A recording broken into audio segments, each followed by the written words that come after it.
Hey, what's up guys? My name is Tom Spark. Welcome back to another video. Just another busy day in the office. Anyways, guys, today we're going to be talking about the age-old question. Do VPNs really make you anonymous?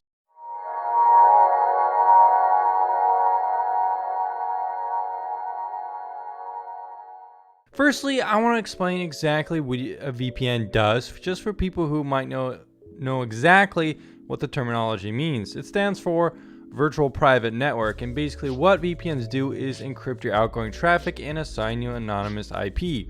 Now, VPNs are, I would say, a tool that serves three categories. It's a security tool, a privacy tool, and an anonymity tool. It's never 100% any one of those categories. However, I think VPN is simply a tool in a bag, and anyone that claims it's a 100% solution for anything is just kind of misleading or not that knowledgeable about VPN. So guys, in this video, I'm going to break down VPN anonymity into two steps. Do VPNs make you anonymous, and ways VPNs don't make you anonymous? So effectively, yes, VPNs make you anonymous, and no, VPNs don't make you anonymous. That's because it's not just a black and white, answer. Nothing in the world is. You can't just say no, you can't just say yes. You gotta read in between the lines. Now, a lot of people think that VPNs aren't anonymous, and they kind of go exactly at a VPN's marketing materials and the way they kind of advertise their websites. Some VPNs claim that they are anonymous and that it is a good anonymity tool, and some of these VPNs actually don't collect any logs. So in that sense, I think these VPNs are pretty honest in what they're claiming. However, there are also VPNs that claim anonymity, but also collect a lot of logs and have been caught giving away logs. So effectively, these VPNs that have done that are less anonymous than the other VPNs that claim anonymity, but also don't collect logs. So there's sort of like two different ways to look at it there in terms of the VPN provider itself. And of course, with VPNs that claim they don't log and not having any, active court cases to show people that they don't, there's always going to be an element of trust. There's always an element of trust that your VPN just doesn't sell out to the government one day and become some sort of honeypot or data collection thing. Now, a lot of people who are VPN naysayers always kind of use this as an example. However, spy agencies and mass surveillance don't necessarily take an entire company down. Usually what happens is spy agencies and these kind of companies will go after one specific user with their targeted surveillance and request the company to give up information on that specific user. So effectively, everyone else besides this person is pretty anonymous, at least, unless they come under scrutiny. If we're talking about VPNs just being served gag orders and giving over all sorts of information on their company, it's not really something that's going to happen ever, and it hasn't even really ever happened. If you guys are kind of wondering about which VPNs to trust and which ones to not trust, that's why I've created the reputation category on my website. If a VPN has a score of 5, you probably never really have to worry about a VPN giving up any of your information or working with any kind of sort of spy agency or anything like that. However, if it does happen one day, if the next ISIS leader is using your favorite VPN, chances are they're going to be giving up their information about that person, but your information is probably going to be pretty good. What you have to worry about more with VPNs in terms of, this whole anonymity thing and spy agencies and stuff like that, what you really have to worry more about is the company at hand and, if you can trust them in terms of their security. A lot of VPNs that don't necessarily collect logs, like NordVPN, for example, were using kind of security measures that weren't that good, which led to them being hacked and potentially losing customer information or leaking stuff out. That is much more of a concern, I think, much more of a realistic possibility than a spy agency trying to take down an entire VPN's network and collect everyone's information. And that's actually happened. However, with a good VPN provider, you can easily trust that, the good ones out there will take measures and not screw up like this. So some people might claim that no VPN makes you 100% anonymous because there's always that potential they could give up your information to a spy agency or something like that.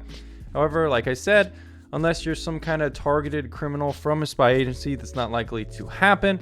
And not only that, it's still mostly anonymous. The only way to become 100% anonymous, we're talking about the term 100% anonymous. You might as well not even assign that to anything, right?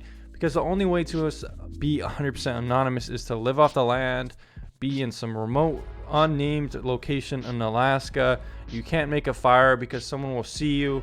You're just kind of eating like worms and stuff like that. That's the only way to be 100% anonymous. What are some other ways that VPNs do sort of make you anonymous? Well, VPNs do hide your browsing history and your online activity from your ISP so they can't see it. Your ISP will always know your IP, but when you use a VPN, they can't see exactly what websites you're looking at. They can't see what stuff you're downloading. So in short, VPNs do provide a good level of anonymity towards you and your ISP. VPNs also provide a good amount of protection against mass surveillance. Now, this is something that a lot of people might not realize. A lot of naysayers for VPN or naysaying VPN anonymity experts might not realize, and they might quote something from Snowden. However, Snowden himself has even said this: basic steps will encrypt your hardware and your network communications, making you far more hardened than the average user.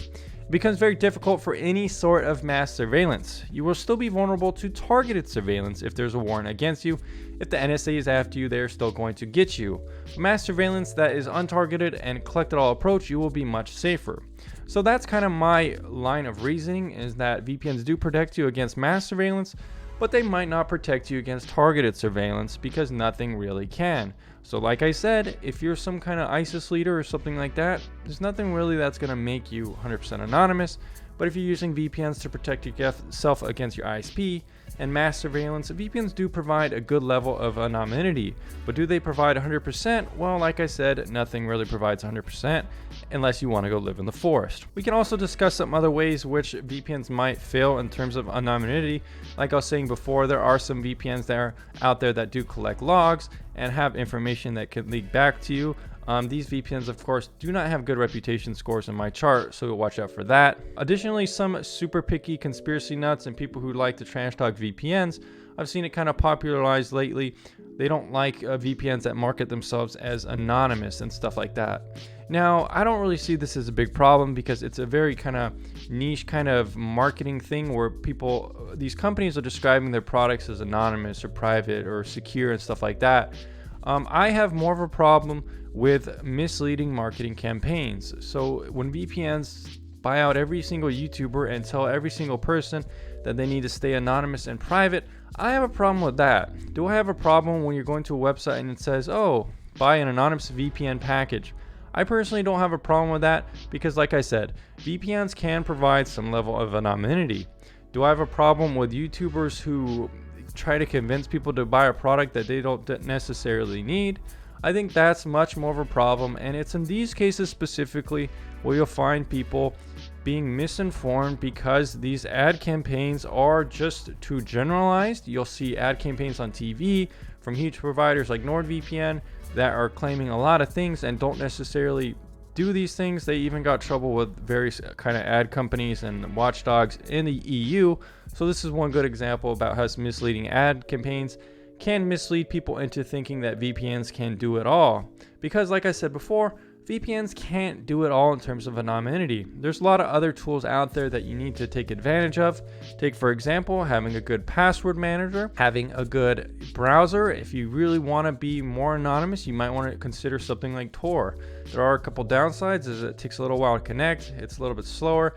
It doesn't save cookies and things like this, so your browsing experience will be a little bit annoying, but it will give you a little bit of more anonymity. I plan to do more videos on Tor coming up soon, so stay tuned for that. So if people think that VPNs that claim that are anonymous kind of mislead people into thinking that is the one tool for anonymity, honestly, I think that is their fault. In terms of the misleading ad campaigns, I see that point. Those are too overgeneralized and stuff like that. But most VPN providers who claim that they have anonymous VPN also write blog articles and stuff like this telling you how to use other tools to increase your anonymity. Just because a VPN doesn't make you 100% anonymous doesn't mean that they're being misleading when they claim they can help you be anonymous. There's different levels of anonymity. There's different levels of how much anonymity every single person wants. So that's just my take on it. Anyways, guys, let me know what you think of this kind of discussion on VPN anonymity. Do you think VPNs keep you anonymous? If so, why? If not, why? And I'll see you again on the next video very soon.